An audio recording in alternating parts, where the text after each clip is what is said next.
Je raconte à ma sœur, à toutes mes amies l'épisode. Il faut que tu Et arrêtes de c'est- voir cet individu nuisible. Oui, oui, oui, promis les filles, je vous promets. Il faut que j'arrête, c'est pas possible. Mais j'ai évidemment accepté de le voir encore.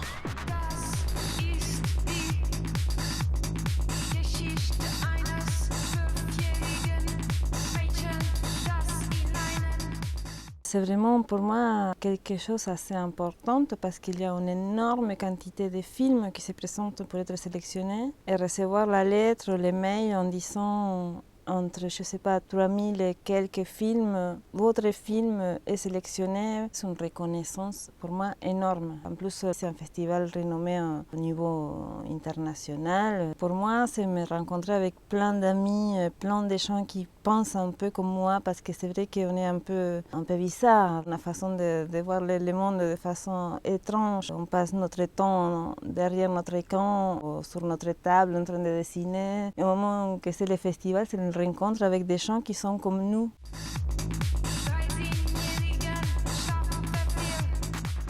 Je pense que dans tous mes films, c'est le thème principal, l'amour, non? Autant Love He Say comme Love Me True, c'est parti d'un enregistrement sonore. D'abord, c'était Bukowski qui lisait son poème. Love, he said, yeah.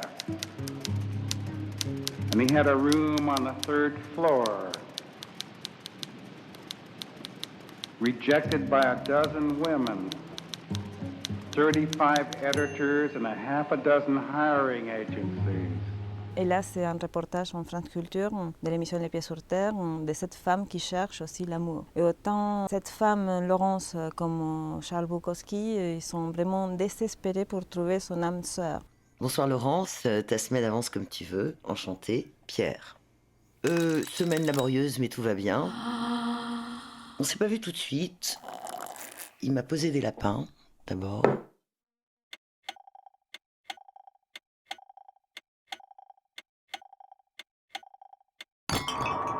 Au moment que j'écoute ce reportage, j'étais en train de faire un tableau, n'importe quoi. Je commence à entendre sa voix. Je commençais à voir des images de ça que racontait cette femme. À ce moment-là, c'était le récit audio qui me générait des images, des histoires. C'était pas du tout réfléchi, en fait. C'est comme ça pour tous mes films précédents. C'est d'abord quelque chose qui me frappe et après, c'est le film qui sort.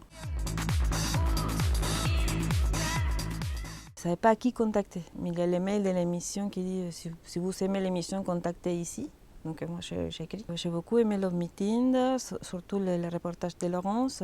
J'aimerais bien faire un film d'animation. Et c'est Alan Lekovitch qui me répond tout de suite en disant qu'il trouvait l'idée géniale. On a parlé des droits et tout ça, mais je n'ai pas encore en fait rencontré Laurence. Parce que la voix, en fait, ce témoignage, ça lui appartient à France Culture.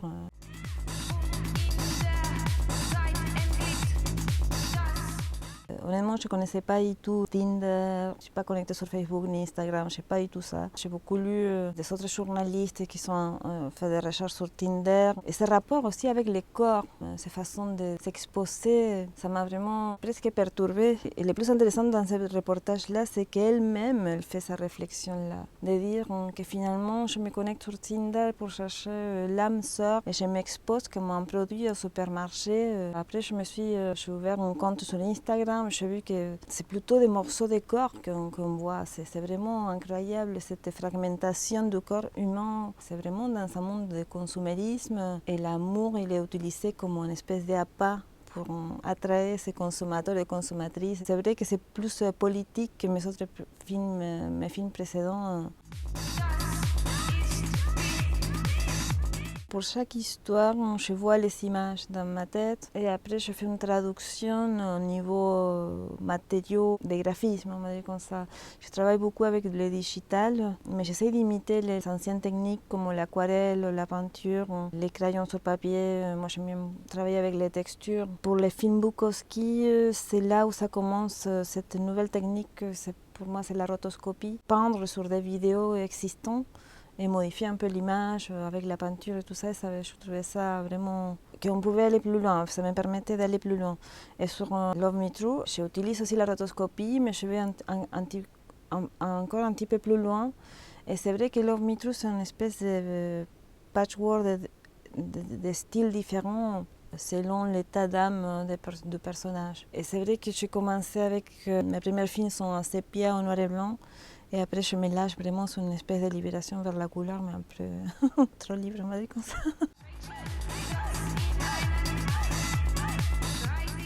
Pour fabriquer les films, c'était 1 an et demi. J'ai eu cette idée au début de l'année 2018 et je n'ai pas pu commencer à travailler parce qu'on ne trouvait pas de financement. Au milieu de tout ça, il y a eu le Covid. Sinon, en général, pour un film d'animation, mes films d'animation, je prends 1 an et demi en réalisation.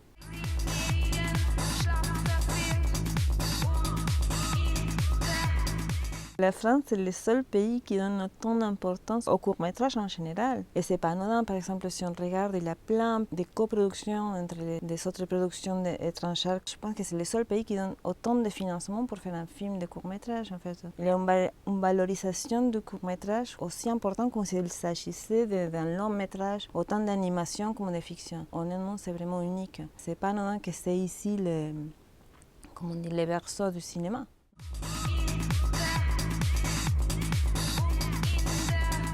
Love Me True commence à très bien marcher en Espagne. Je ne sais pas pourquoi. El Canto, il marchait très bien en Italie, en Turquie. C'est assez bizarre ça. Chacun de mes films, il a un rapport différent avec les nationalités, mais je ne sais pas pourquoi. Et après en Argentine, pas spécialement, ils sont pas... Il y a des gens qui me reprochent ça, qui me disent tu fais jamais un film sur l'Argentine, jamais un film sur les tangos, jamais un film sur les disparus, la dictature argentine. Non, mais des fois je me sens un peu coupable, mais je ne vais pas me sentir forcée de faire quelque chose sur mon pays. C'est vrai que c'est mon pays, mais ça fait aussi presque 20 ans que je suis ici en France. Ça fait presque le même temps que j'ai passé là-bas en Argentine. Donc je ne me sens pas...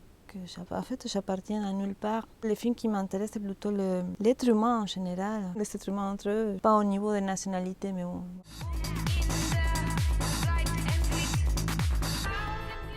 J'ai trop envie de faire un long métrage. Pour moi, le court métrage, c'est comme écrire de la poésie. Et un long métrage, c'est pour moi comme écrire un roman. Mais c'est vrai que j'avais trop envie de faire quelque chose, de changer un peu la narrative, de vraiment raconter une histoire pas plus solide, mais plus longue.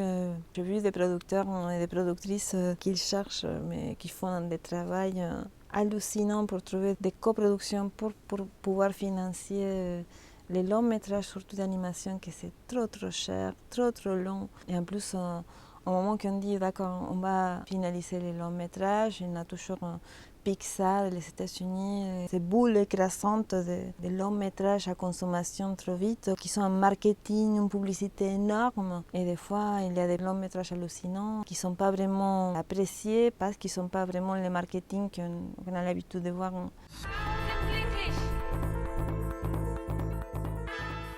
C'est vrai qu'en ce moment, je fais un autre film. En fait, c'est sur les Japonais, sur les hikikomori, les gens qui s'enferment de façon volontaire chez eux. Et ça s'appelle Cocoon et je travaille avec Caïman Productions. Et avec Caïman, j'avais déjà fait des shortcuts, des adaptations assez sympas des autres des grands films comme Cri chuchotement de Berman, La leçon de piano. J'avais trop envie de vraiment développer un court-métrage. Et c'est la première fois que j'enchaîne. J'ai fait un film après l'autre. Comme Love Me True, il avait pris énormément à trouver des financements. Dans un moment, je ne voulais pas le faire. J'ai dit, bon, d'accord, je passe à une autre chose. Et j'avais vu justement un documentaire sur l'éducation au Japon et la société japonaise. De toute façon, la société japonaise, c'est quelque chose qui m'attire énormément depuis très longtemps. Et j'ai vu cette chose d'enfermement volontaire comme façon de protestation contre la société japonaise. Et j'ai dit, waouh, ça c'est hallucinant. Je commence à dessiner aussi. Et après, c'est le confinement qui arrive. Et là, tout le monde comprend cette chose d'enfermement volontaire. C'est assez hallucinant.